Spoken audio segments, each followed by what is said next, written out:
ideas are truly fragile and they can get snuffed out, even by the people that are most well placed and have the best reputation. They may even snuff out their best ideas. One of the greatest idea generators, or one of the greatest individuals to pull ideas out of brains and to make them into mass consumer projects, technological products that change the world, even almost snuffed out one of his greatest ideas.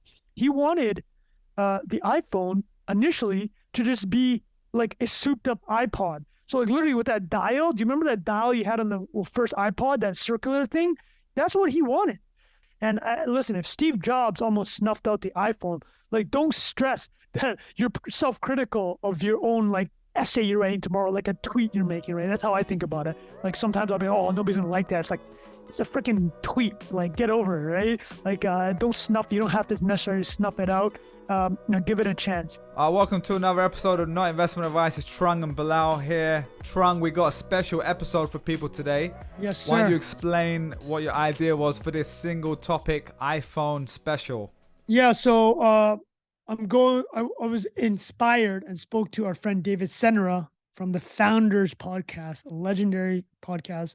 Also inspired by the guys that acquired Ben and David. Earlier this year, I wanted to do similar to them where they go one deep on one topic. And I gotta say, they are very good at their jobs because my idea was just to look at individual products because David does Founders, Ben and David do companies at Acquired. I'm like, what if I just did products? I did a single deep dive every week or every 2 weeks on a single product. Turns out it's quite hard to read a single book, take notes, and then riff on it for 90 minutes to 2 hours. So the Acquired guys do closer to 3-4 hours now. But David, our buddy, does one book a week, and then he does an hour long-ish episode. And it's hard, man. I respect the shit out of those guys. Mad respect. But I trialed. I did one on the iPhone.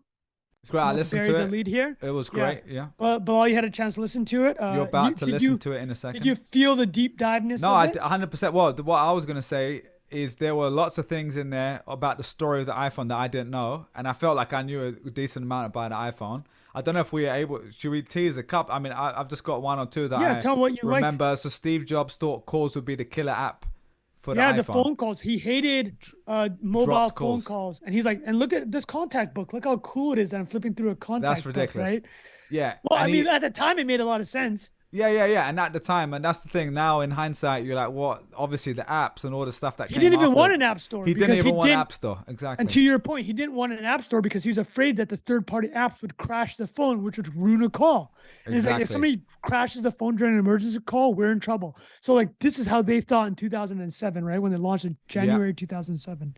So, really, that was one thing. And then also the fact that the name iPhone, there was a company that already used the name iPhone previously, and there was a whole story there which you go into as well. There's a whole legal thing involved.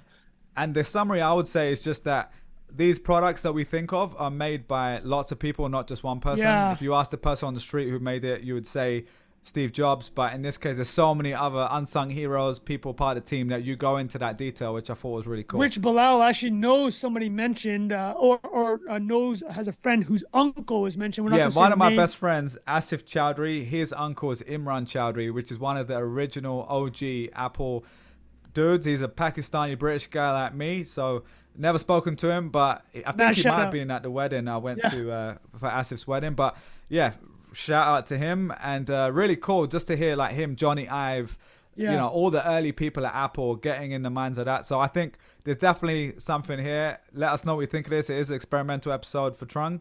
And I just have one note is before we get into the episode, it is about the iPhone. It's based on the One Device by Brian Merchant. The one thing I will add is I made a mistake at the beginning. I attributed something that Joni Ive said about Steve Jobs to when he spoke at Steve Jobs' funeral. He said similar things, but the exact text of what was said was actually from an op-ed that he wrote in the Wall Street Journal on the 10-year anniversary of Steve Jobs passing, but the similar ideas were shared, and that's how I crossed them. I was actually going to use the script app to fix it, but I never got around to it. There we go. But, we can see if Rafa can work his magic there. But anyway, definitely great work. I know how much goes into it as a fellow podcaster, obviously, but I've never done a single person episode like that. I've thought about doing like a one person speaking about stuff, but not like you guys have done it. But I know this is like, 20, 30 hours like of prep, research. You know what? If people distilling. and I'll be honest, if people like it, I'll be more motivated to go because I have a bunch of other ones I was gonna do, single product ideas, but we'll see. We'll see how it Let goes. us know what you think of it, and you can share in the comments or in Telegram. Let us know what you think, or Twitter. But yeah, great job, Trung. I think it was really cool. I learned a lot from it. So we'll get straight into the show right now. Every once in a while, a revolutionary product comes along that changes everything. Well, today we're introducing 3 revolutionary products of this class. The first one is a widescreen iPod with touch controls. The second is a revolutionary mobile phone. And the third is a breakthrough internet communicator device. An iPod, a phone, and an internet communicator. Are you getting it? These are not 3 separate devices. This is one device, and we're calling it the iPhone. Today, Apple is going to reinvent the phone. I'm sure many of you listeners have heard or watched that. I literally just rewatched this January 2007 keynote. Steve Jobs, Apple, when they announced the iPhone. It wouldn't ship for another 6 months, but that's obviously the topic of this episode, the first episode of this series. And the reason why I picked the iPhone is because literally every single person has one. You're probably listening to this on an iPhone right now. If not, sorry for the green check marks. And the other part that I wanted to bring together was I found this book, The One Device by Brian Merchant. It really kind of captured what I wanted to do with this podcast. It's the idea that there are these inventions, these products, any idea that becomes reality, right? It could be a phone. In a couple of weeks, we'll do like a hot sauce, or a week after that, we'll do like a book or a film, how an idea comes to life. And I think there are a couple of things with the One Device, the book, and the story of the iPhone, which are very relevant to any future episode I will do for this podcast. I'll kind of run through a few of them. The first thing I want to talk about is the idea of the convergence of technology. Well, the reality is most things don't just come out of the blue, as in the overnight kind of explosion of the iPhone was built on top of smartphone technology over the previous decade, cellular technology. You're talking like the GPS technology and the ARM chips. Everything that was invented in the lead up kind of creates what Merchant calls in the book a convergence technology. The other part that I want to talk about on top of technologies converging and coming together on top of previous technology, or any idea that comes to life built on previous ideas, is the fact that these are not singular achievements. And by that, I mean by an individual. Like if you were to ask somebody, oh, who invented the iPhone? Like for people that aren't in like the news flow of super techie, kind of tech Twitter, the world that I obviously live in, they're probably gonna say Steve Jobs. And then you kind of open, if you tighten that circle a bit into like more tech nerds, you'll be like, oh yeah, Sir Jony Ive. He designs a lot of cool stuff at Apple, industrial design, that whole thing. And then you go a little bit closer into the tech world, you'll get people like Scott Forstall, who did the software for iOS. And then you have Tony Fadell, who famously is known as the pod father for his work on the iPod.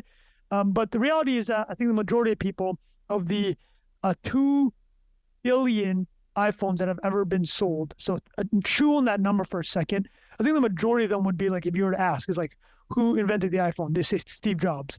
But the reality was that the iPhone was the creation of all this previous technology that converged, as I mentioned, for point 1, but also it's like a crack team of like 30, 40, really secretive, small team within Apple that kind of brought primarily it started with multi-touch. That was where they started to find, here's a cool technology we have, a new way for people to interact with computing devices, but where can we match a TAM with that, like a total addressable market?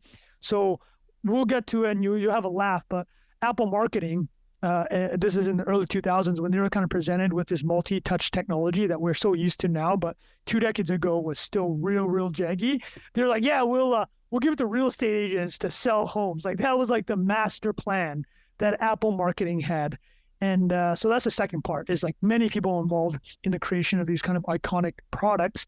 But as I mentioned, we'll be doing consumer products, we'll be doing electronics, we'll be doing books, movies, the whole nine of bringing ideas to life. The third part that I wanted to touch on and I thought was extremely relevant to the idea of bringing ideas to life, is how hard it is to do. So I'll actually give you this quote from Sir Jony Ive, the head of design at Apple for many years. Famous, he also has a really good book. I'd read that biography. But he said this at Steve's funeral, Steve Jobs' funeral. Steve Jobs passed away in the fall of 2011. And Steve had said, I think I'm going to butcher this quote because I actually didn't write it down in these notes here. I got notes in front of me. I'm trying to deliver here. He had said that they were kind of soulmates in terms of their approach to technology and design. This is what Jony Ive said about Steve. So this is kind of actually the real genesis of this podcast. So Jony Ive at Steve Jobs' funeral says, as thoughts grew into ideas, however fragile, Steve recognized that this was hallowed ground. He had such a deep understanding and reverence for the creative process. He understood creating should be afforded rare respect, not only when the ideas were good or the circumstances convenient. Ideas are fragile. If they were resolved, they would not be ideas. They would be products. It takes determined effort not to be consumed by the problem of an idea. Problems are easy to articulate and understand, and they take the oxygen. Steve focused on the actual idea, however partial or unlikely. So what's funny about this quote is obviously Sir Jony Ive would know if Steve believed that. And I think if you look at the track record that Steve Jobs was able to bring to life with Apple, particularly when he came back in 1997, I mean, the run was the greatest corporate run ever. Comes back in 97, re-releases or does a new version of the iMac with the color candies, and then does iPod 2001. So 97, 2001 is the iPod. The iPhone is 2007. iPad, I think, is 2009 or 2010. And the iPhone is the greatest consumer product ever, right? I'm going to mention these numbers a million times. They've sold over $1 trillion of iPhones, and that works out to 2 billion units, over 2 billion units sold. Embarrassingly, I didn't even get my first iPhone until like 2012. I'm a total laggard and a little bit of a Luddite, if I'm being honest myself. I'm not like smashing the machine, but like boomerish. But the whole point, the reason why I bring up the amazing Jony Ive quote about the fragility of ideas is that Steve Jobs in development of the iPhone, there are like 4 or 5 places where he like almost snuffed the idea out. And it's weird because Sir Jony Ive is talking about how hallowed the process that Steve assigns to new ideas. But he's also, a vicious editor. An editor, I mean like vicious in a good way. Like he's ruthless in editing, right? He famously teaches Picasso's bull. It's this picture of 12 bull prints that each bull goes from like a real picture into the lines. And by the end, the whole point that Picasso is trying to say is that like you edit something from kind of this big blob into something that is the essence of that item. You take away, and then Steve Jobs also famously said, innovation is saying no 1,000 times.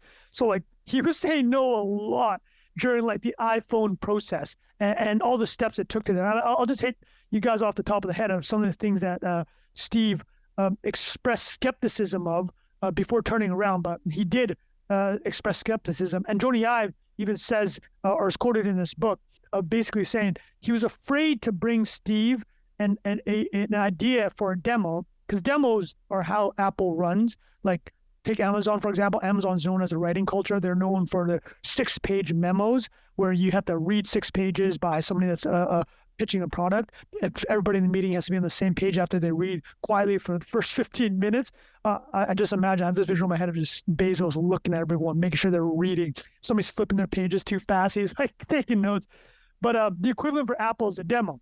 And the demo was when they brought in another book by Ken Cosienda, I might be getting the name wrong. He wrote a book called Creative Selection. I'm definitely going to do another episode of that. My buddy David Senra has done a number of episodes for that, speaking specifically to Apple's process. But he said the demo is when you bring the intangible to the tangible. And Steve was ruthless in these demos. Like if you were bringing something to an Apple demo, like that's not a speculative feature. If you brought something to Steve in a demo, you better be ready to ship that, right? And I mean, Steve Jobs famously said, real artists ship. It's like, you can't just bring something back. Hey, Steve, like, here's a button, but we haven't worked the software angle of it. Well, we think it could work if this technology changes next 2 years. No. You bring Steve something, it better be shippable or in due time. So Jony Ive was talking about how he was afraid to bring to Steve some ideas that didn't look ship ready because Steve would just destroy the idea and that was it, right? The individual that the designer or the UX individual, the software engineer would bring this idea to Steve and he just shit all over it. And that was kind of the end of that. So we've kind of lost my space here, but I'll just run through some of the stuff that Steve, according to the One Device by Brian Merchant, kind of killed or almost killed at certain points. So number one was he didn't like multi-touch. To his credit, when he first saw it, it was a little bit sloppy, right? Like it was done on a kind of a big screen with some paper involved. It wasn't like how we know multi-touch to be. It wasn't like super refined. So the first time he saw it, he was like not crazy about it. But then eventually turned around. I mean, this is the thing you hear about Steve all the time. He has incredible taste.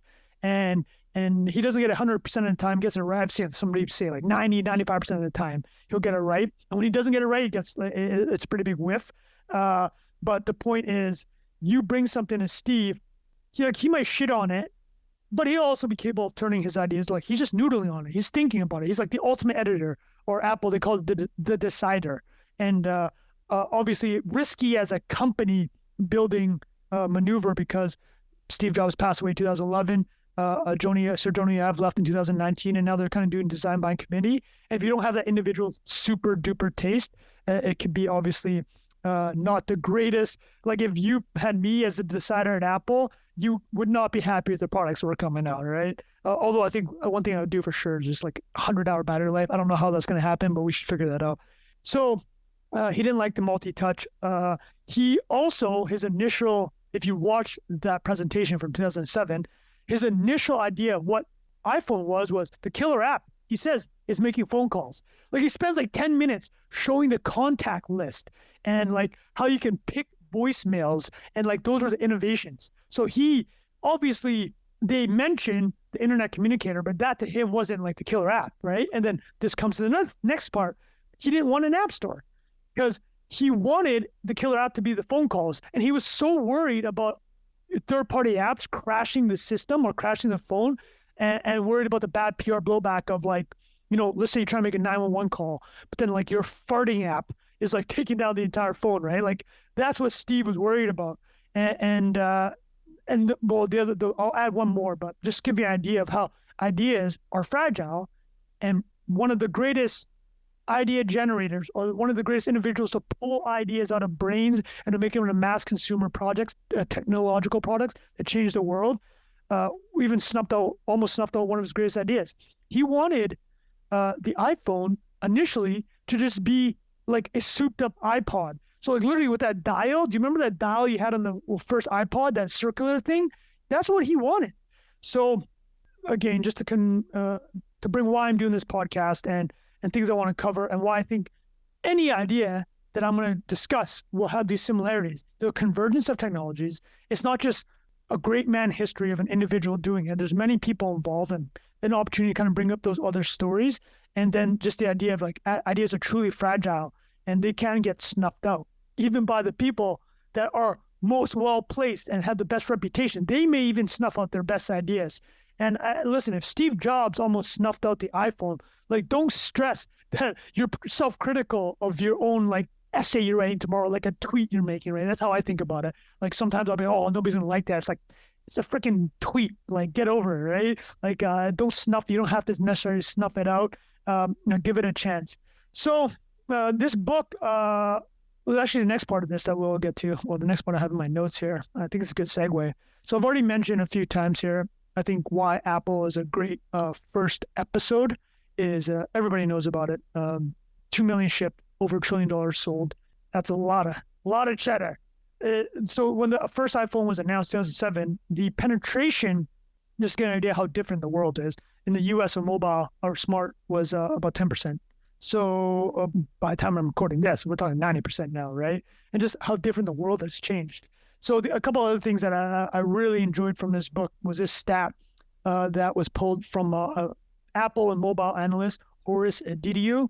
Horace, if you're listening, apologies if I butchered your name there. I'll be unfortunately butchering quite a few of the names in this presentation, I'm sure. But so Horace had a great list. I think he put this out in 2011, speaking to how successful, actually maybe 2016, speaking to how successful the iPhone is as a product. I've said the numbers ad nauseum. I'm going to spare you saying them one more time, but what I will say is this. So he compared the best-selling products ever. So Toyota Corolla, they've had over 12 generations, 50 million cars, the best-selling car. Sony PlayStation, I had one. It was dope. 500 million sold, lifetime. The best-selling book ever is Harry Potter, the entire series, 500 million. That's actually crazy. The Rubik's Cube sold 450 million.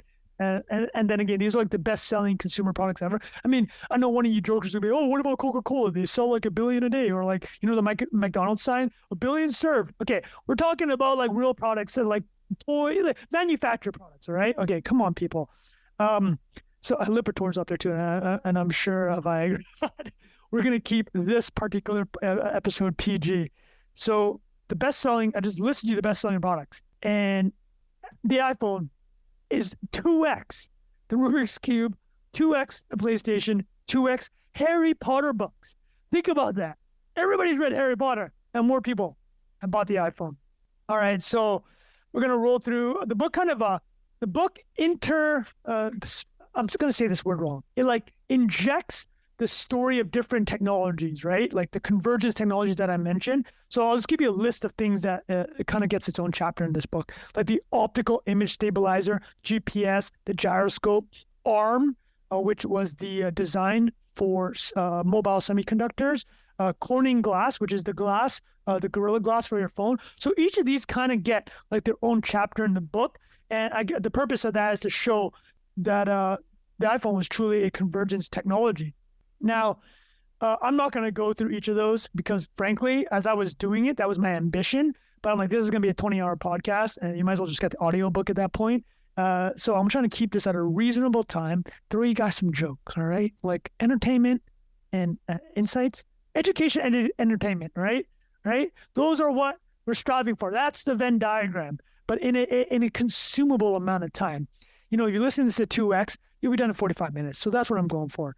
So that's why I'm not going to run through every single one of these items. But I'll mention them. But the other part that Brian Merchant does in this book is those art chapters that I mentioned, the different technologies that lay the foundation for Apple, the actual story of the development, and how I kind of mentioned how Steve kept thinking of snuffing out the iPhone. That's where we're going to get to. That's the meat of it, people. All right? So if we can do lots of episodes, there's only one, we can revisit some of these things. Okay, so let's start the story in 1997. Steve Jobs returns to Apple. Apple is struggling. Steve was pushed out in about 85, 86 from Apple. He, I guess, wasn't the best executive at the time for the company, and that was what the board thought. Over the next decade, he acquired Pixar and built it into an animation powerhouse, and he worked on Next Computing, which is also a software hardware combination he tried to make work. They ended up getting acquired by Apple, and Steve returned as interim CEO in 1997. So when Steve returned to Apple, the Brian Merchant brings something up because it gives an idea of how the seed within Apple for the iPhone was not Steve Jobs, and this is what I talked about. It's the involvement of other people. There's a group within Apple, and we will refer to that group as ENRI. That's ENRI, and those letters stand for Explore New Rich Interactions. So this is how Brian describes this group. So it's a small group of like designers, engineers, UX people, hardware people, and they're basically trying to figure out what is the next way that individuals will interact with computers. I mean, in the 2020s, well, we know what computing has gone to, right? And we know the next wave is supposed to be AR, VR, which has also been talked about for decades. But at that time in 97, there's this group, ENRI, so again, Explore New Rich Interactions. This group, the meetings of this group were so discreet that not even Jobs knew they were taking place. The story of the iPhone starts, in other words, not with Steve Jobs or a grand plan to revolutionize phones, but with a misfit crew of software designers and hardware hackers tinkering with the next evolutionary step in human-computer symbiosis. So I actually think this is very important. You have to remember that when Steve Jobs founded Apple in the mid-70s with Steve Wozniak, the point was to make computer more personal.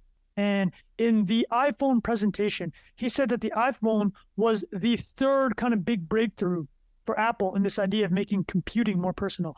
iMac in 1984, which was their desktop with the famous Super Bowl ad of 1984, that ad, that was like, okay, computing is more personal now. It's in your house. It's on your desk. You can do creative stuff with it. The second thing he said was with the music industry, 2001, the iPod. So now the computer, iPod's effectively a computer. It's in your pocket, right? And then the iPhone comes up, even more powerful computer in your pocket. And then now, actually, as you watch the development of Apple's product line, Apple Watch, the AirPods, these wearables, they're literally just making computer and computing more personal. So that's what this Enri group was trying to accomplish. And this is an interesting thing I said. So I might have been wrong about who's in this the Enri group. It sounds like they're more primarily user interface. And as we mentioned, Sir Jony Ive a couple times now already, he was the industrial design group. So like melding hardware and software and making, so the Jony Ive's famous kind of his first real breakthrough was the iMac, the color candied iMac in the late 90s when Steve Jobs came back and kind of re-announced that Apple was a serious player again. But this Enri group, so they're a bunch of UI designers, user interface. And so this is a great line from Brian Mercer. There was no Jony Ive of the user interface group. So like when Jony Ive and industrial design group, they had the ear of Steve Jobs, like 100%. There's another quote that Steve had, I think, long after the success of the iPhone, maybe called late 2009s, maybe early 2010s. He was basically saying that Jony Ive was number 2 at the company, effectively. Like, no one had more operational decision-making than Jony Ive. That's the industrial design group. So the UI group did not have this kind of same pull with Steve. But they're hacking away in the Enri group. But they did have something that's pretty funny. They had, again, I might butcher these names. They had an individual named Bas Ording and Imran Chaudhry. They were called the Lennon and McCartney of UI. I got to say, not bad, right? Lennon and McCartney are hitters. So like you might not be Jony Ive with the industrial design group, but you're the Lennon and McCartney of UI. Like I can just imagine now, like you're hanging out in San Francisco or in California, you're just at a bar and you kind of poke over with your with the techie crews and the engineers like, oh, that's Lennon. It's Lennon and McCartney of UI. That's still pretty baller. You might not get the Sir Jony Ive vibe, but I kind of like that.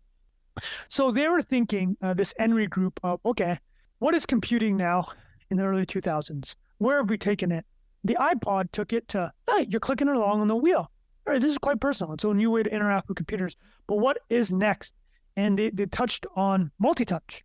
So the way they found kind of multi-touch was, speaking of ideas and how ideas can get snuffed out, the introduction of multi-touch, the Apple actually acquired a company called Fingerworks. They kind of made this keyboard.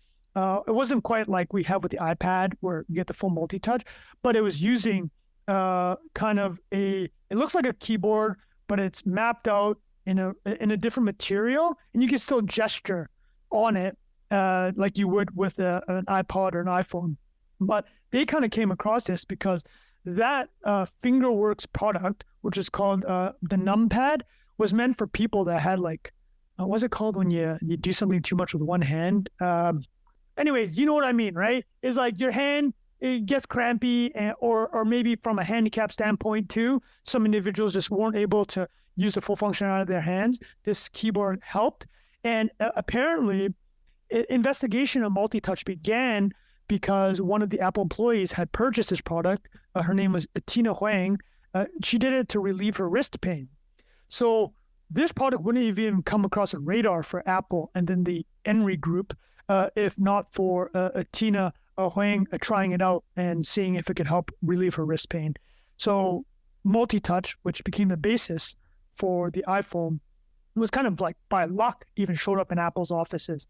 So the Enri group starts exploring multi-touch. And I'll read to you what Brian Merchant writes here. One of the themes that kept coming up over and over again was a theme of navigation. Key things like scrolling and zooming. If you want to zoom in on an image, you had to drag your cursor to a menu. This is with the old PC model. Click on it, and then type the amount you want to enlarge. So multi-touch is obviously an improvement in terms of human-computer symbiosis, right? So that makes a lot of sense. A couple of the details about this Fingerworks deal, which made this numpad kind of the precursor for multi-touch within Apple. And mind you, this is like the early 2000s. Multi-touch had been a problem that people were trying to solve in the 80s, but technologies didn't catch up fair enough. Takes time for these things, right? Convergence of technology, people. Convergence of technology theory. So I'll give a shout out to another name here. I just have them underlined. So Steve Hotelling, it's a pretty good name. The head of the input group had to personally call up Fingerworks to make the deal because apparently Apple lowballed them. It started from a licensing deal to an acquisition deal. And again, the Enry group now has gone from, what's the next computing human symbiosis? You're like, oh, we think we have it. And Brian Merchant brings up a great point here. And if you hear convergence of technology theory or convergence theory a lot, it's because of things like this. So Apple and Steve Jobs, in this particular instance, wasn't an individual that found this for Apple. The Enry group was working on this. And remember, how did Steve Jobs and Steve Wozniak initially find a lot of the ideas for personal computing? They found it when they visited in 1979 the Xerox Palo Alto Research Center, or famously known as Xerox PARC. So within that Xerox PARC visit, they saw the graphical user interface, the GUI. So that's like the one we all know today. It's like, when you know what I mean? It's not the DOS like input thing, right?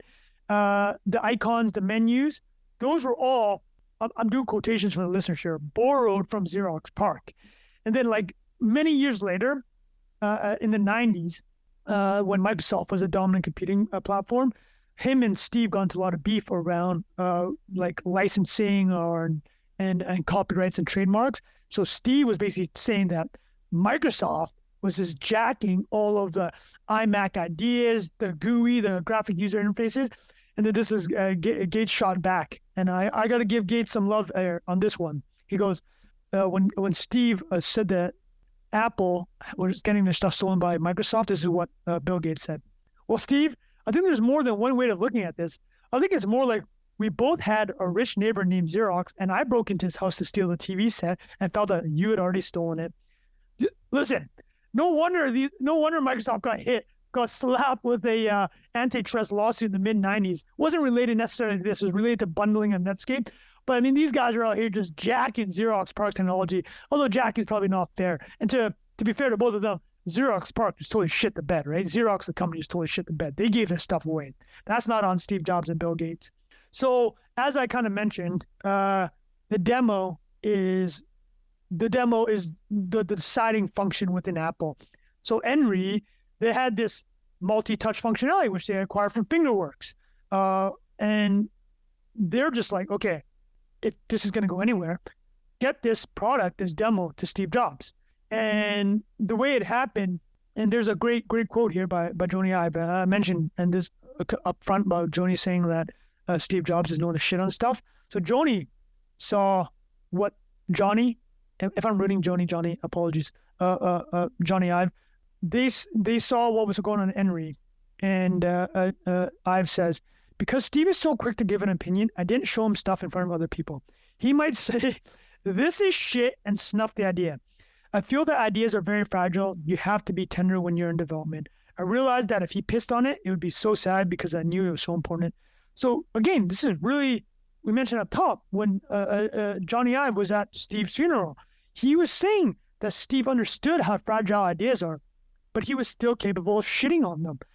So basically, as within Apple, you demo so Steve has Inner Circle at the time. It's guys like Tony Fadell, hardware, Scott Forstall, software, Tim Cook, obviously the CEO now, was on the supply chain, and Jony Ive, head of industrial design slash soulmate. That'd be pretty cool on LinkedIn, right? Head of industrial design slash Steve soulmate. So I've wanted to make sure that they could get something to Steve that was presentable. And I'll tell you something funny, and Brian mentions in this part of the book, was basically like many years later when iPhone's a hit, Steve basically took credit for creating multi-touch. And this is just an example of showing that it didn't necessarily come from him. He may have greenlit it, he may have nurtured it, through his running of Apple. It was a total, I mean, he was a monarch. He ran it. He was the ultimate decider. And this is what Steve wrote. We have invented a new technology called multi-touch, which is phenomenal. Well, this is from the keynote. It works like magic. You don't need a stylus. It's far more accurate than any touch display that's ever been shipped. It ignores unintended touches. It's super smart. You can do multi-finger gestures on it, and boy, did we patent it. That's actually a good zinger. If you rewatch that, when he drops the patent line, the Apple nerds lose their mind. Oh, Steve, amazing, you patented it, man. How many patents do you have on it? It's like 200 patents. But really kind of hits home on like the ownership level. So Brian says here in the book that a lot of Apple employees were not crazy about it. As Steve took ownership over the multi-touch.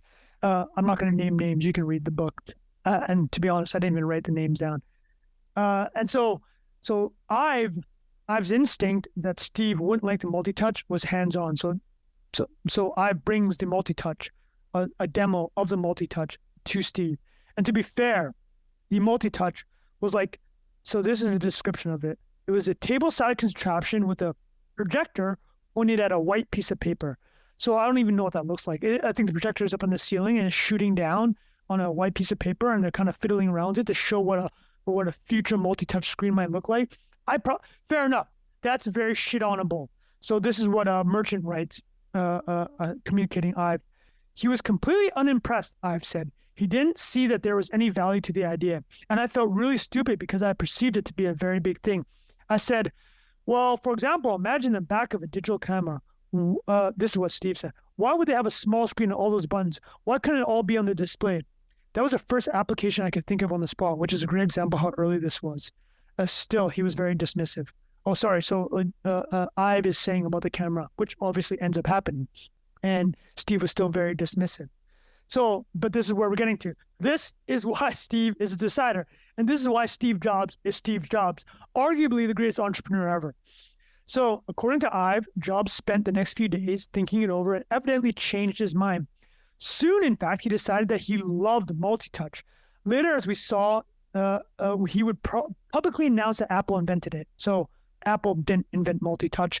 Sony actually had a paper out, and I'll touch on it now because it's somewhere down here in these notes. I don't want to lose my train of thought.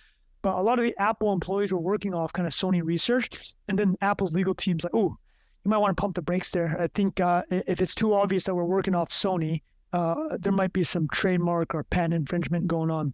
So anyways, yeah, you guys will laugh. So I got these notes from Kindle. I think it over-highlighted. So it says here, some heights have been hidden or truncated due to export limits. I think they put that in there so you just can't copy and paste the entire book. I appreciate that, all right? So back to Henry and multi-touch. Steve changes his mind. And he actually does this a few times over the course of development of iPhone, and I'm sure many times over the course of development of his career. So what I've underlined here is a project was greenlit to translate the fragments, ideas, and ambitions of the Henry experiment into a product. The hardware had to transform the rig into a working prototype. So this is interesting. And I'm going to move forward here a bit. As I mentioned, I'm going to reiterate this line because it's hilarious. Apple's first marketing pitch for multi-touch. Like this is what, like Steve greenlit it, and then the marketing department's like, okay, now we got to come up with ideas. But this is why Apple is a product-first company. Like truly, this is why Ive was the second most powerful person under Jobs in the 2000s. It's because they're design first. Designers ran that company under Jobs, second go around. So the marketing department, this is why you don't go to marketing to break through this technology, right? You gotta let the designers figure out, which they obviously did. But the Apple marketing department looked at the multi-touch and they're like, oh, well, merchant writes here. They put together a presentation to show how they could position the tablet to sell to real estate agents who could use it to show images of homes to clients. Sorry, just burped there. I was like, oh my God, this is so off the mark. That's an individual Apple named Strickton. So shout out. I didn't have your first name here, unfortunately. I apologize for that.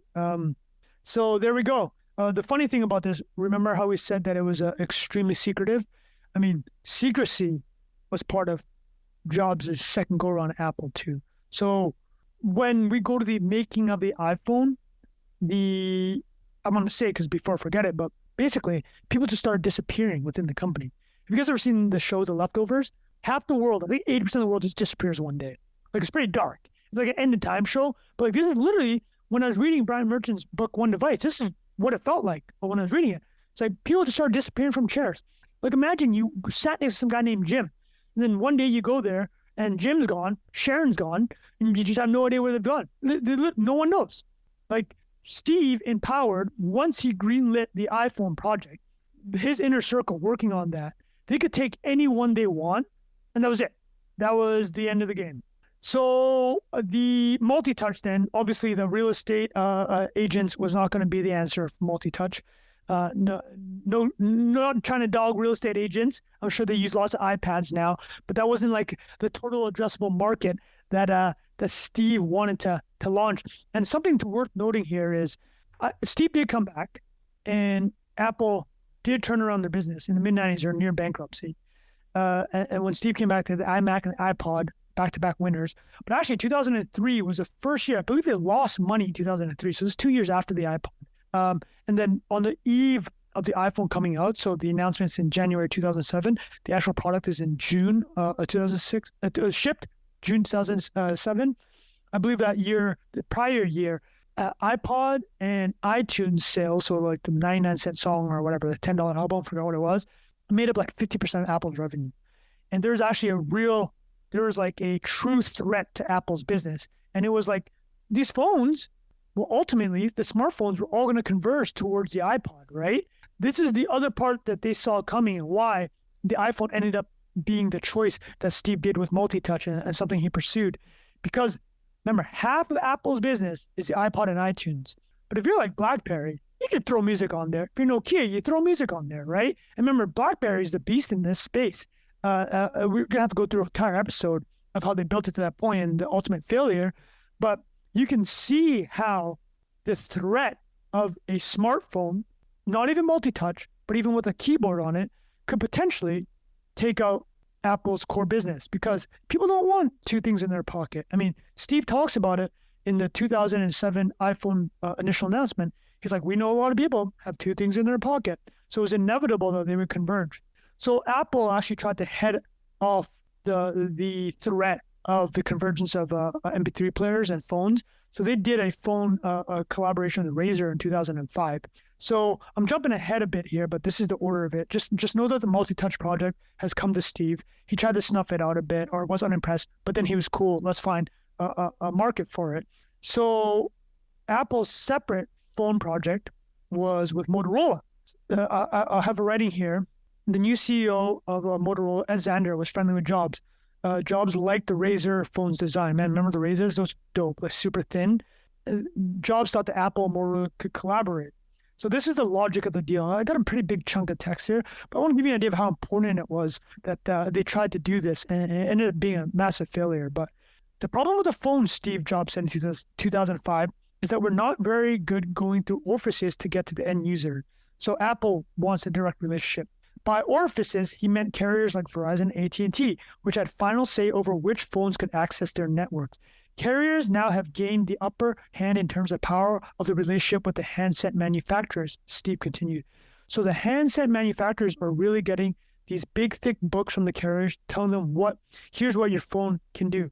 Obviously, and Steve actually learned a lot of this through working with Motorola and Singular. He learned that the carriers had all this power, and Steve's like, okay, well, we need to find a market for multi-touch. We could do the phone market because it's massive. I think the year the iPhone came out, 1 billion phones worldwide were sold. And and his presentation is like, we're trying to capture 1% of the market, which is 10 million units of the iPhone. But essentially, the people that were controlling that were the carriers. Steve's like, this is unacceptable, right? It's like, you're going to let AT&T or Verizon tell you how to design a phone, right? Steve's already shitting over everybody on these, like, some of the best.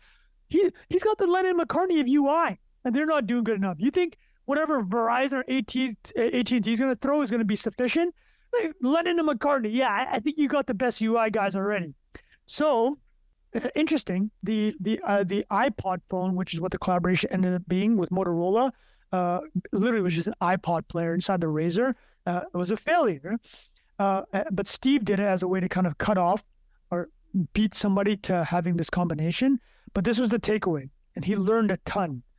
Steve was gathering information during these meetings with Motorola and Singular. He was trying to figure out how he might pursue a deal that would let Apple retain control over the design of its phone. He considered having Apple buy its own bandwidth and become its own mobile virtual network operator. An executive at Singular, which was owned by AT&T, meanwhile, began to cobble together an idea of maybe letting Apple do whatever they want, but Singular was the exclusive. And so obviously this idea of like getting a phone a 2-year plan with one provider has become the mainstay. And BlackBerry was already doing this. But the point is, Steve wanted full control of the iPhone or any phone he was to make. It wasn't even necessarily going to be the iPhone or the multi-touch that we know today. But the orifices that he said earlier, you actually think about orifices, it's quite a visual word, right? It's like, those chum boxes at the end of like ESPN or CNN.com, and they're like, oh, the most frightening visuals in the world, or these give you the goosebumps. Like that's what I see when I see orifices, just holes. I know there's some like psychological stuff, but no wonder he described these carriers as orifices towards the customers. So I mentioned that this is the part of the book where people just started disappearing, and he did it for secrecy reasons. I think Steve was particularly secretive after his second go-around because of what happened. He got booted in the mid-'80s, so I think he took it quite seriously. And here's Scott Forstall, Brian Merchant's relaying Scott Forstall, who did the iOS. This is what he said. He said, Steve didn't want, for secrecy reasons, for me to hire anyone outside of Apple to work on the user interface. Okay, so there you go. That's why people were getting poached, right? Steve didn't want anything outside of Apple. But Steve told me I could move anyone in the company into his team, or into my team. And so this is how Scott Forstall would go to Apple employees. He would just go up front to an Apple and say, we're starting a new project. It's so secret, I can't tell you what the new project is. I cannot tell you who you will work for. What I can tell you is if you choose to accept it, it will be like game-changing for Apple. And this is like mission critical. And apparently some of the best people did sign up for it. But unfortunately, there was side effects. I mean, I read this. So from the time that Apple greenlights it, so Steve greenlights it in November 2004. So this is I believe this is a couple of years after Henry started looking at, the Henry group started looking at multi-touch, but he greenlights it. And I mean, this is unfortunate, right? So this is the quote. It led to a lot of divorces. Like you're working 18 hours a day at Apple headquarters and you can't tell your significant other what you're doing. There's going to be some collateral damage. So this is a quote from Andy Grinion, I believe, who's an employee. He says, yeah, the iPhone ruined more than a few marriages. It was really intense, probably professionally one of the worst times of my life because you created a pressure cooker of a bunch of really smart people with an impossible deadline and impossible mission. And then you hear the future of the entire company is on it. It was a soup of misery. So that's how he explained it.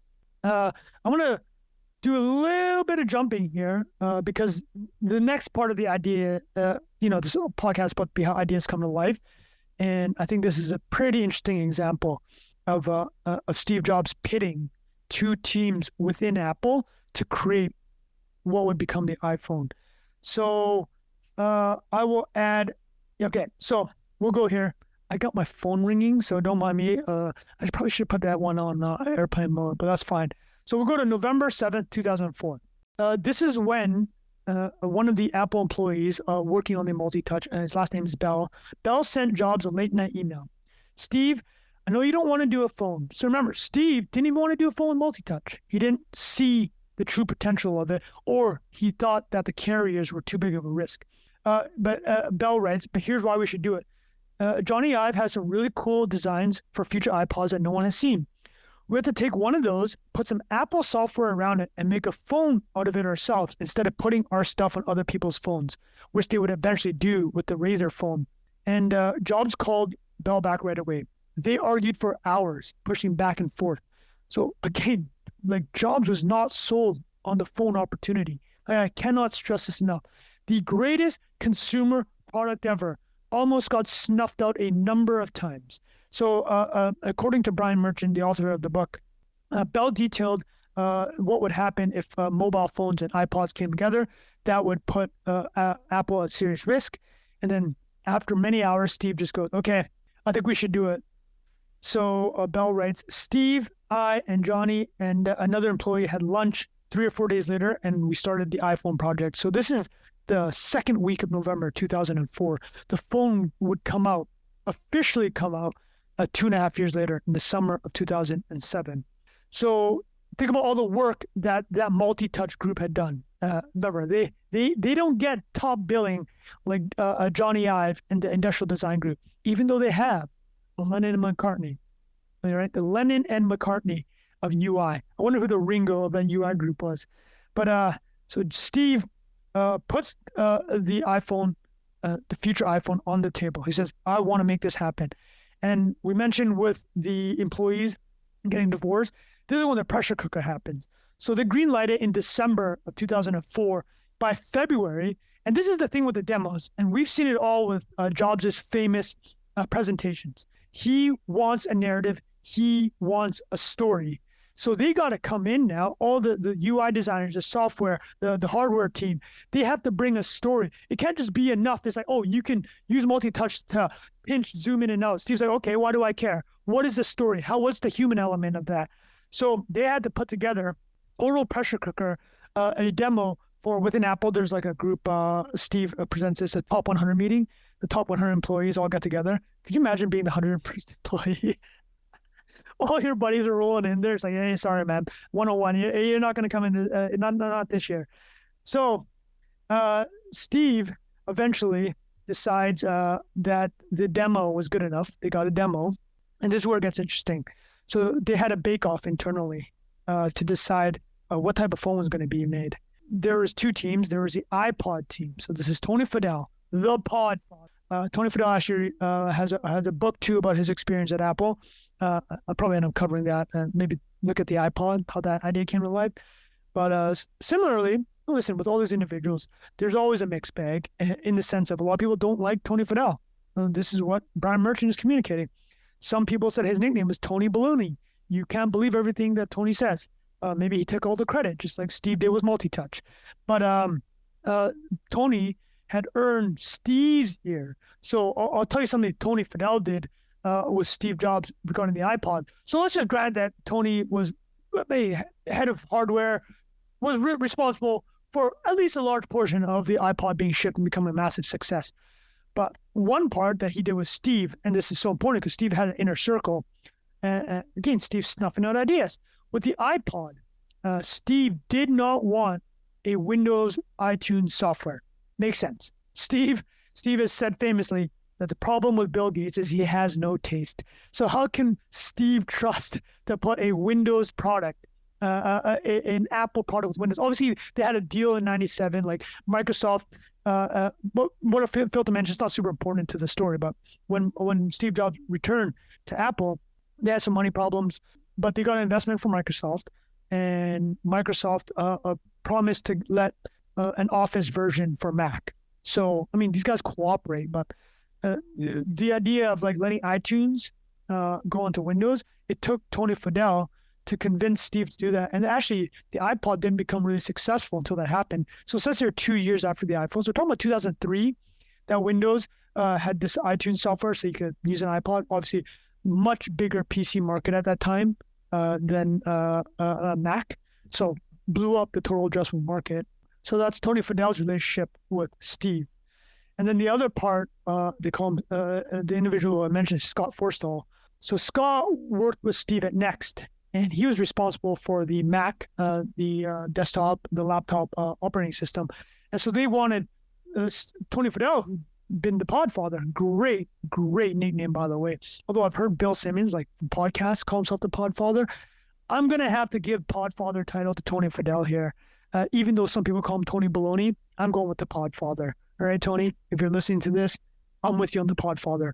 Scott Forstall, they call him Mini Steve. So his reputation, from what I gather, is like very well liked by his own team. Like he's a general that people want to go to war with. But I guess for the same reason that, when you're this successful and run these type of cutthroat operations and organizations, a lot of people are going to dislike you. So this is Brian Merchant here writing, there are two options for the iPhone plan that was to move forward. You take the beloved, widely recognizable iPod and hack it to double as a phone. This was an easier path, and Jobs wasn't. I remember at this point, he thought the killer app was a phone. So Jobs wasn't envisioning a mobile computing device. That's not what he thought about with the phone, where it would come now with us, where it does everything. He's like, okay, maybe we'll just do that. The other one was a transmorgify a Mac, so the desktop, into a tiny touch tablet. So that would be using the multi-touch, and that was under the purview of Scott Forstall. So the entire project was called Project Purple. So from the Burke merchant rights, they put a sign that said Fight Club. This is outside of the Project Purple. This is the Apple phone project. Outside of the room, they had the Fight Club sign because obviously everybody knows the first two Fight Clubs. Rule number 1, don't talk about Fight Club. Rule number 2, don't talk about Fight Club. So that was a Project Purple thing. I don't know if they saw the rest of that movie. It's pretty dark, but anyways, there you go. So I'm gonna rip off a couple of interesting parts here. So Steve really wanted the iPod turned into a phone. I don't know if it was because he loved the iPod. I mean, part of this is like you have a successful product, you have that mind share. I'm going to talk about this in the future, but it's the idea of like you combine novelty, but familiarity, right? So this is evolutionary. You want familiarity because people want comfort. You want novelty because people are also curious. So Virgil Abloh, off-white label owner, founder, previous menswear head at Louis Vuitton. Rest in peace. He passed away, unfortunately, in 2021. But he had what was called a 3% rule, whereby he thought new product development should be done by taking something that already exists with a lot of mind share. And it's already kind of perfect. He took Nikes, which he said were already so perfectly and beautifully put together, and just want to give a little twist to it. So I think in a way, Steve is thinking about the Apple phone, not as this all-in-one supercomputing device, which it becomes. And remember, he thought the killer app was the phone call because Steve hated dropped phone calls. There's a quote here that I'm going to find. You guys will shit yourself when I read it. It's like Steve just lost it when he dropped a phone call. So he's just like, we're just going to make a better phone. But the point that I'm trying to bring up is Steve really wanted the iPod. And the 3% rule here is like, listen, you have this super successful product. You go to market with it, people will get it immediately. I mean, that was like from the initial, it's an internet communicator, it's an iPod, it's a phone, right? All in one. It's like, because you want to live off the meme that already exists from the original product. So a couple of lines here, we'll talk about the iPod version of this phone. Remember, there's two teams here. A P1 was called the iPod team, and P2 was the experimental hybrid touch team. And then P probably stands for Project Purple. So Bas Ording, remember, Lennon or McCartney, I don't know which one he is, Lennon or McCartney, he's one of them. He says, Steve called a big meeting in the boardroom. Everybody was there. Phil Schiller, who's head of marketing at Apple, and Johnny Ive and whoever. Steve said, listen, we're going to change plans. We're going to do this iPod-based thing, make it into a phone. That's because that's a more doable project. So he kind of pivoted from the multi-touch angle. And he goes, it's more predictable. That sounds like to me, there's less business risk because they're like, listen, we know we can ship this. The Podfather is telling Jobs he can ship this, right? He's done it already. So that was Tony Fadell's project. So the touchscreen effort wasn't abandoned, but while the engineers worked on whipping it into shape, Jobs directed Ording, Chaudhry, and the members of the UI team, so that's the Enry team, to design an interface for an iPod phone, a way to dial numbers, select context, and browse the web using that device's tried and true click wheel, the iPod click wheel. So we took the Enry team and guys, pause on the multi-touch, see if we can make this iPod happen. But thankfully, it didn't happen for us. And this is how it goes down. In the notes here, I have rotary is so dumb. But I'll just read what Brian Merchant wrote, the author of the book. After we made the first iteration of the software, it was clear that this was going nowhere, Fadell says, because of the wheel interface. It was never going to work because you don't want a rotary dial on the phone. The design team tried mightily to hack together a solution.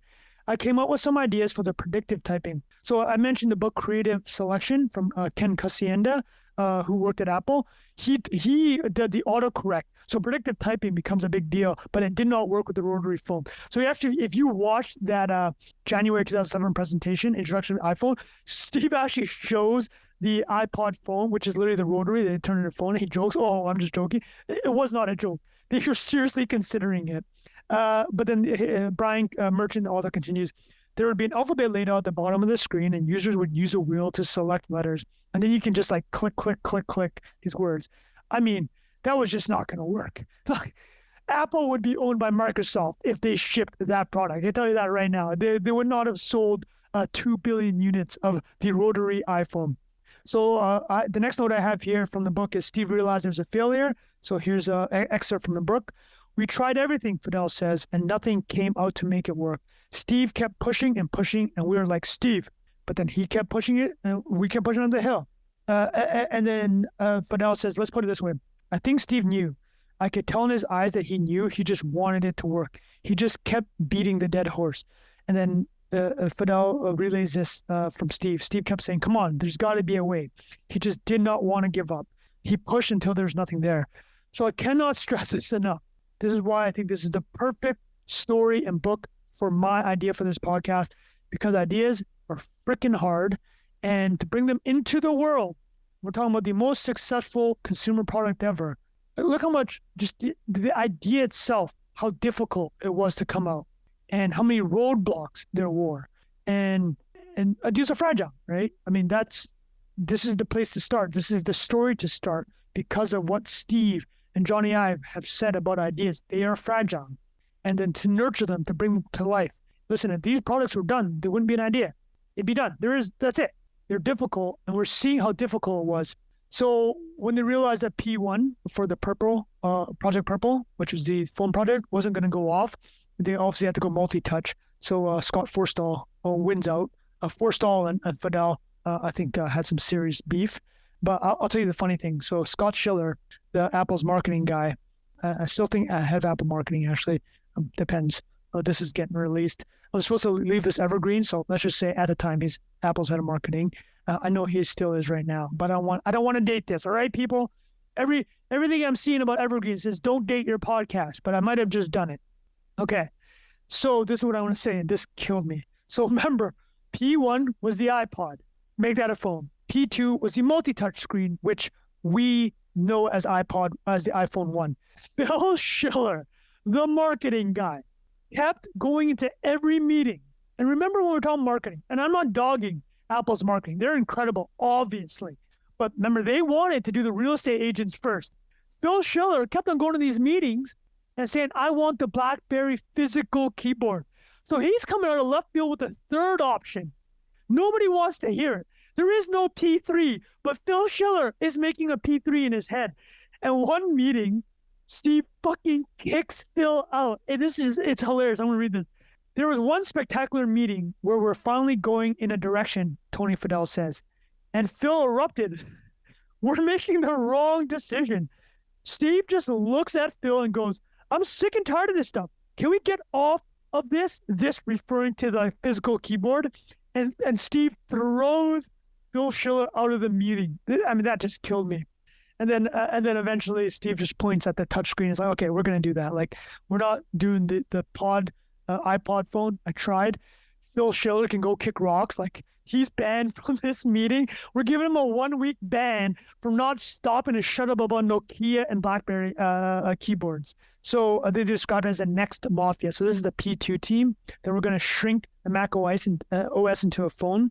So another point that was kind of a beef was that the iPod team wanted to do Linux, the open source operating system. P2 saw the phone, so they're actually very forward looking.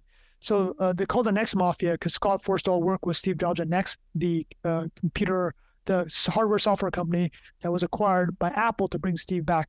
So he had worked with Steve in the 90s and Next. So this team now, headed by Scott Forstall, saw that P2, their project was an opportunity to create a true mobile operating system. And something that really, so the note I have here is that the operating system went out because of the scrolling. So when they were, like, the thing that really blew away the team, and even now, like, think about it, like how normal this sounds to us, right? Was that when you touch the screen, it tracked really well, but then you could scroll up and down, you're flipping. And actually, if you rewatch that presentation, like, Steve is kind of blown away by the flipping. Small segue. A story about that January 2007 introduction iPhone meeting was like, the phone was not ready. And even during the presentation, Steve said that they were doing the presentation in January and shipping in June because they basically want to get ahead of the FCC. Like we're doing this, we got to deal with this and make it public, and then we can go through all the regulatory stuff. I'm sure that was already the worst way he said it. But that presentation, so Steve had an iPhone like on a dais, and it was connected to the big screen. And he did a bunch of things. Like he called Johnny Ive, and then he brought in like Phil Schiller in like three-way call. Remember, the calling was a killer app. And then they had it on the screen.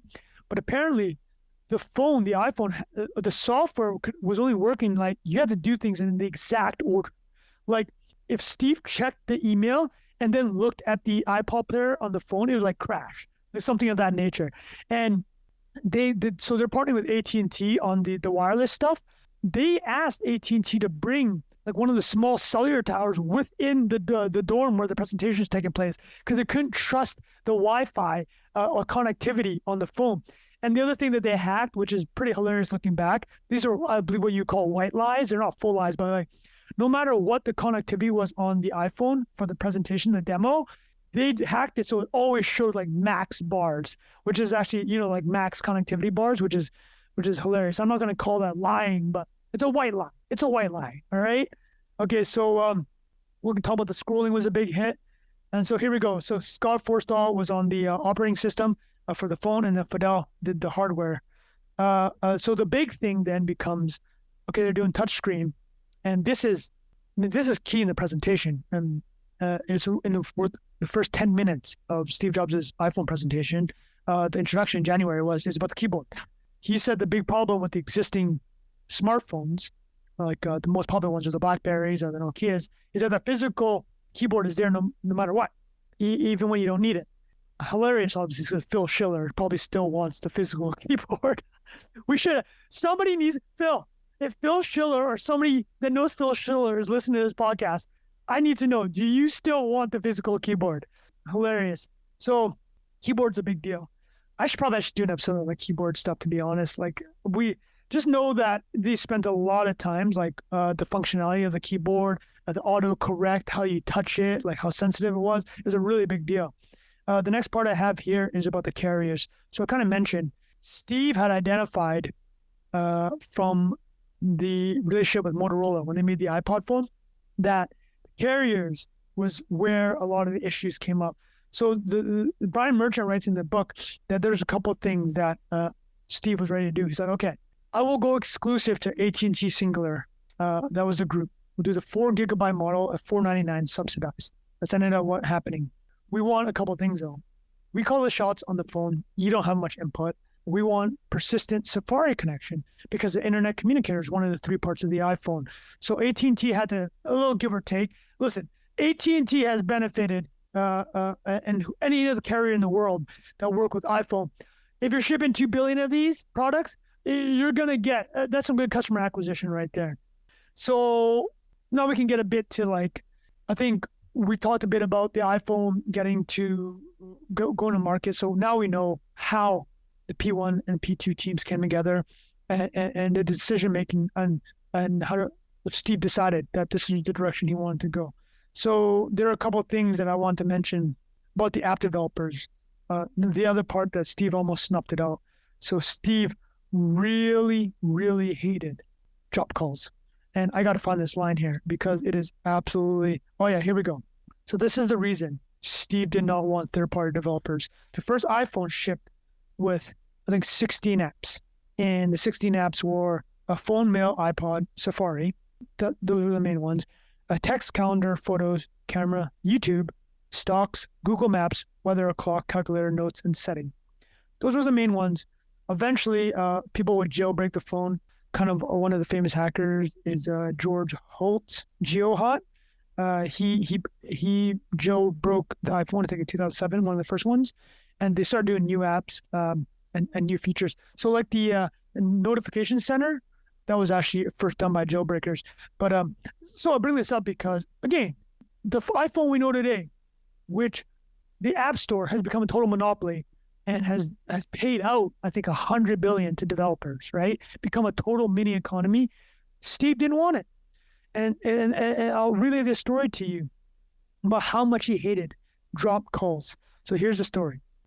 Steve would go from calm to really pissed because phones crashed or dropped his call, and he found it unacceptable. His Nokia or whatever, it was that he was using at the time, if it crashed on him, the chances were more likely that he'd fling and smash it.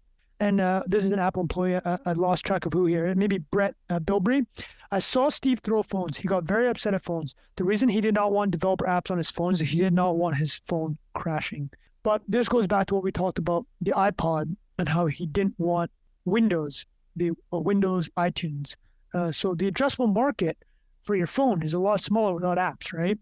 And I think the kind of middle ground they did in 2007 was Apple went to the developers like, hey, you can make like Safari tools, or you can make things within the Safari browser. And then there's literally a line here. One of the developers wrote, you can eat a dick. We want to write real apps. Fair enough. Okay. So the developers were getting kind of pissed. And then eventually, Steve relented, just the same way he relented on the iPhones, iPod, Windows, iTunes software. So Scott Forstall in this case is the one that convinced Steve about the apps. So Steve hated job calls. He was really worried what would happen if there's a job call on like a 911 call. Totally fair. So Scott Forstall doing the software is like, Steve, I promise you that we will create it so we will ring fence apps. They will not crash the phone. So, well, actually, number I have in here. So App Store developers have made $200 billion since 2008. Remember, 70 to 80% of that is video game, which is kind of crazy. So the next part of the book is this is more like nitty gritty about the iPhone stuff. I think you'll enjoy some of these. But so as they're developing the phone, this is more product stuff, is one of the UIT members, Ganatra was his last name, said that the phone had to have three things. You build trust with technology, right? So we talk about Apple, human-computer symbiosis. You have to build trust with the end user. This probably is applicable to any product we're going to talk about on the show, right? Any consumer product anyways. You have to build trust with the end user. And the way they build trust was that the home button, which is on the first iPhone, it always takes you home. So you know that. That's some comfort right there, right? We talk about the familiarity and novelty. Number two is that everything had to respond instantly to a person's touch. So you touch the screen, it had to come on. And you touch an icon, it had to work. And everything has to run at 60 frames per second so it doesn't jag. You know the idea of like, that's why in VR, you wear a VR helmet and it's a little bit off in timing, it'll make you puke, right? It's for that reason. So I'll tell you something interesting that they worked on here, just to give a serendipity, and how much Apple relied on this kind of human-computer interactivity is the idea of like, okay, your phone always has to be on, but we don't want to drain the battery. So what we know it as today, it becomes the slide button. Whereas like if it's in your pocket, it's on, but the whole screen doesn't light up and it's as if somebody's using it unless you click it and then you slide it open.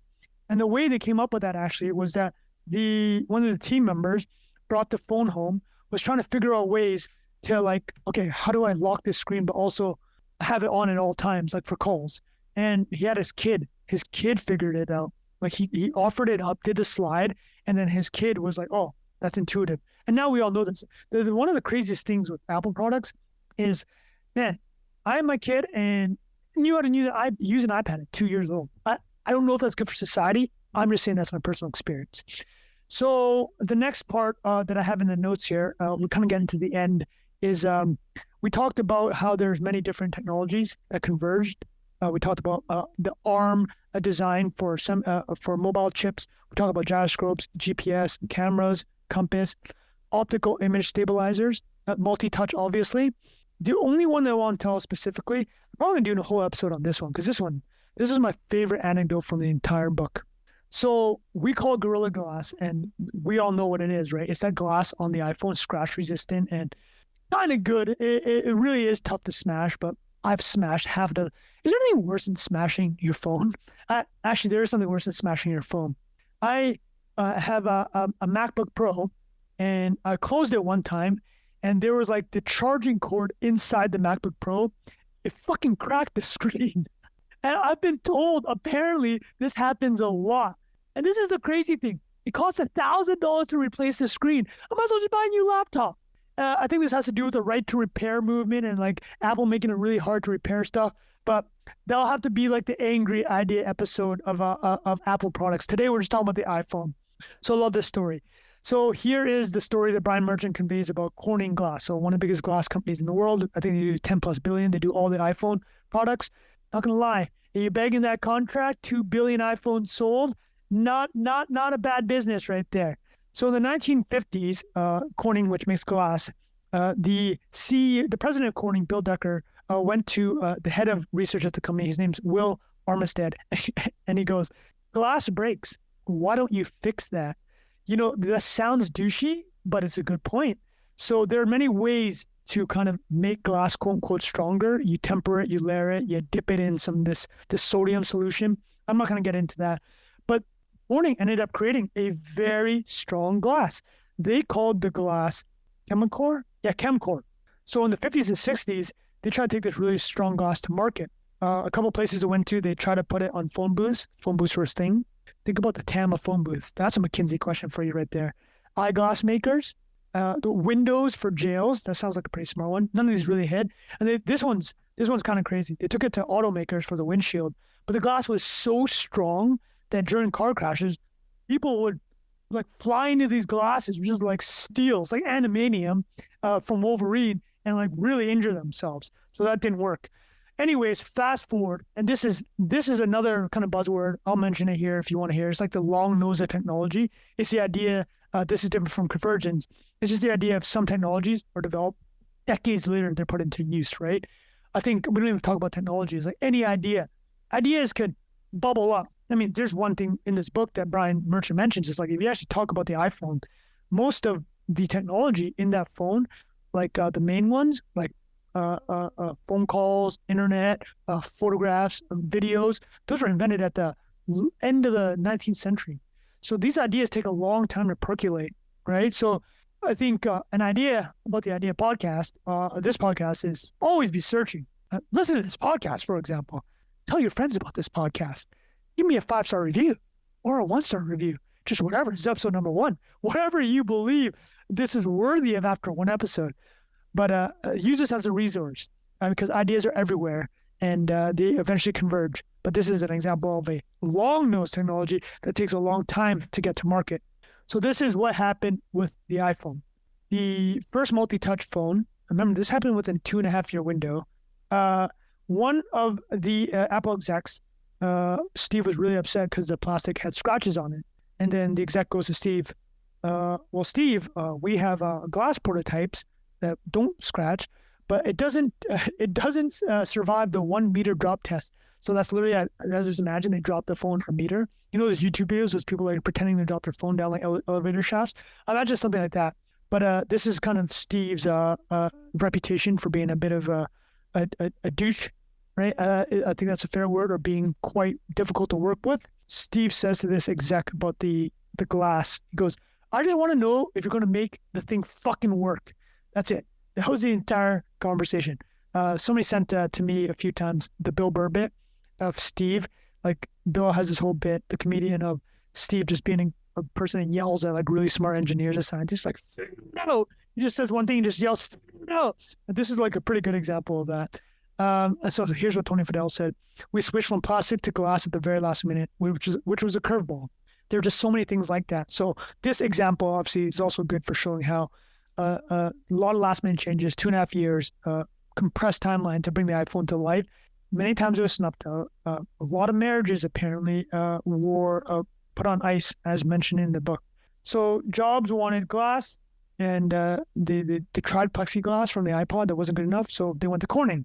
So this is 2005. Corning had this Chemcore glass they made in the 50s. The glass that doesn't break, or as we found, does break, but it's quite hard. But when it does break, you want to cry. So this is the meeting and the thing that really stood out to me from the book. So Jobs gets a meeting with Corning CEO Wendell Weeks. Jobs doubted Gorilla Glass. It's so funny. He wants glass. He goes to the top glass maker in the world, is already doubting them. He doubted Gorilla Glass was good enough and began explaining to the CEO of the nation's top glass company how glass was made.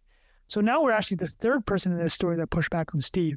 You had Tony Fadell with the iTunes store and Windows. Then you had Scott Forstall with the app developers. That's later. This is not chronological because now we're talking about Gorilla Glass. So this obviously has to come out before the iPhone does. So Wendell Weeks, the CEO of Corning, goes, "Can you shut up and let me teach you some science?" What a great quote. "Can you shut up and let me teach you some science?" Jobs was sold, and so Jobs was like, "Okay, cool. You know what? You scienced me, like Matt Damon from The Martian. You scienced the shit out of me. You got me." But then Jobs is like, "This MF ain't gonna one up me." Jobs turns around, and this is from Brian Merchant. Recovering his Jobsian flair, Steve ordered as much glass as Corning could make in a matter of months. "We don't have the capacity," Weeks replied. "None of our plants make glass now." So Weeks now is on a back foot. Like, he taught Steve some science, but now he's backpedaling. Steve wants all the glass. So he goes, Weeks protested that it would be impossible to order this scale. And Jobs, so Merchant, the author of The One Device, is communicating Walter Isaacson's famous Steve Jobs biography. So this is what Merchant writes. "Don't be afraid," Jobs replied. "Get your mind around it. You can do it." According to Isaacson, Weeks shook his head in astonishment as he recounted the story. "We did it in under 6 months. We produced a glass that had never been made." So I think that's Steve's famous reality distortion field. So even for everything that Bill Burr joke of just yelling at scientists and engineers, "Do it for me now," it works. It looks like it worked. Not to defend it necessarily, but I think in this case, we just demonstrated with Wendell Weeks.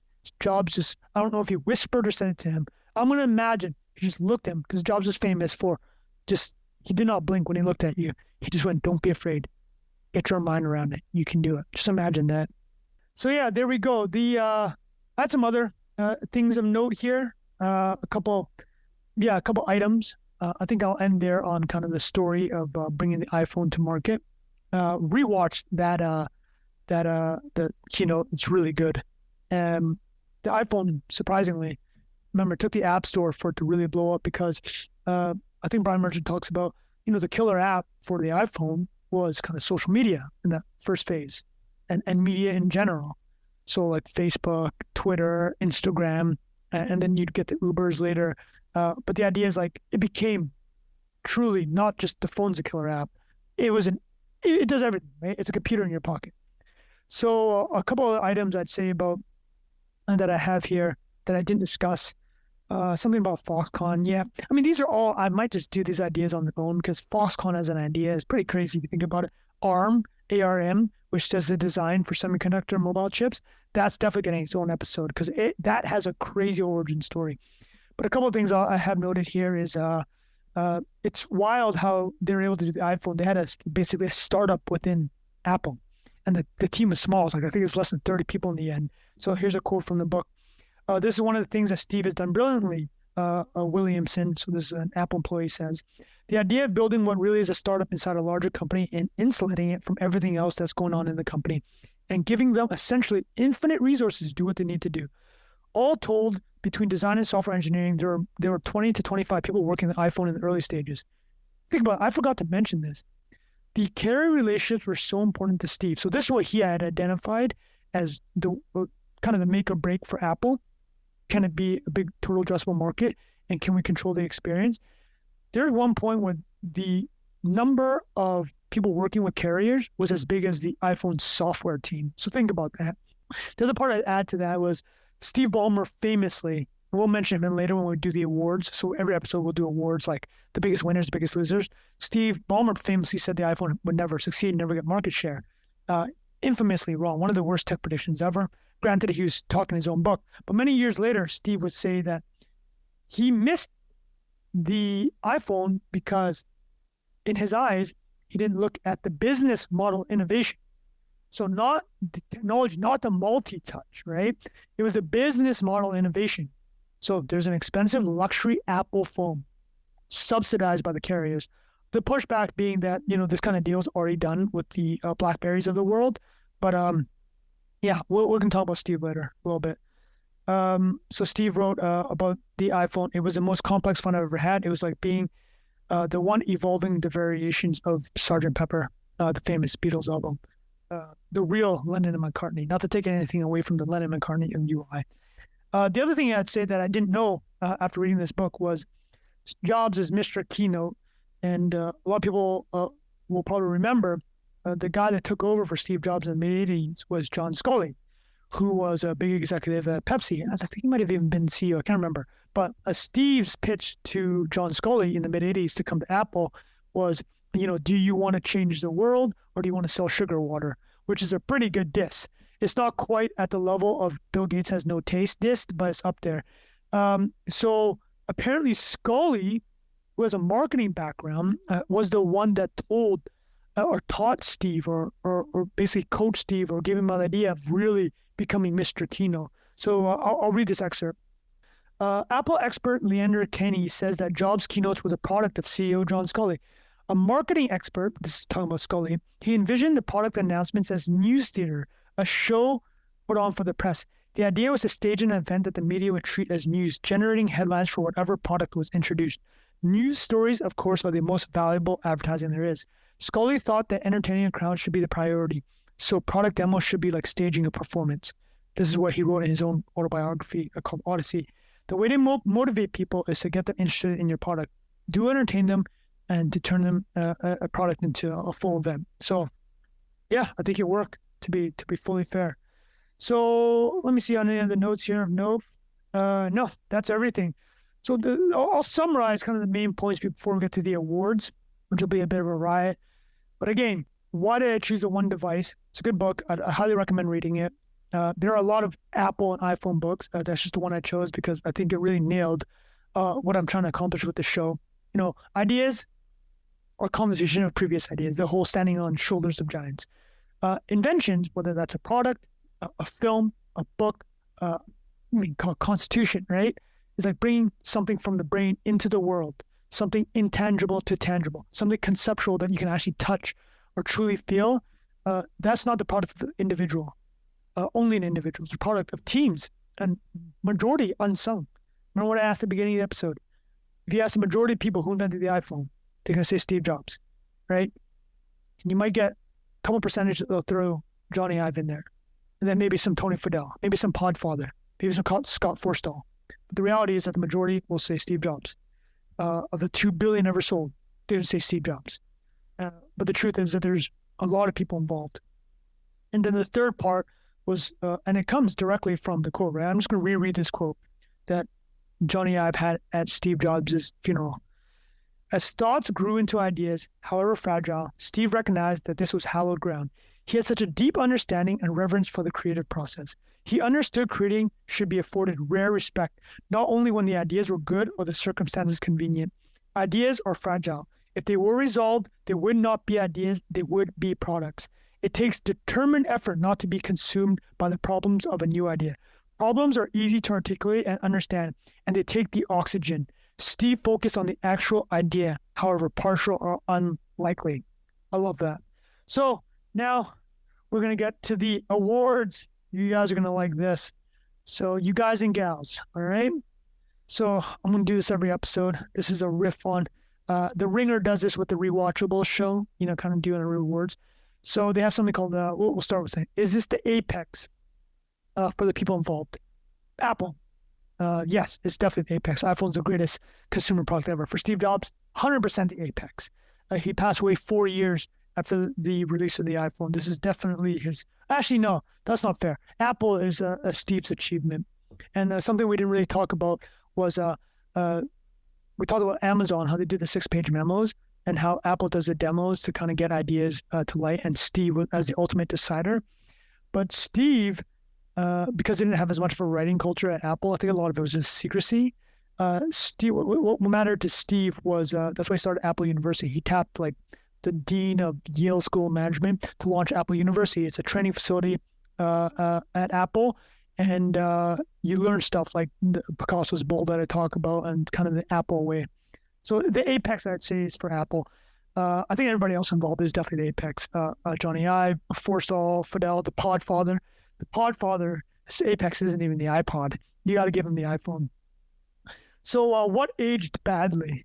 I think I kind of just thought about this one. What aged badly? Well, I think the phone being the killer app aged like not well, and that was the incorrect assessment. It was quickly turned out that the App Store and all the stuff that the imagination that was unleashed, that was built atop, the killer app was not the phone. what was the worst prediction or a notable prediction? If you actually Google a lot of the press at the time, they're quite skeptical.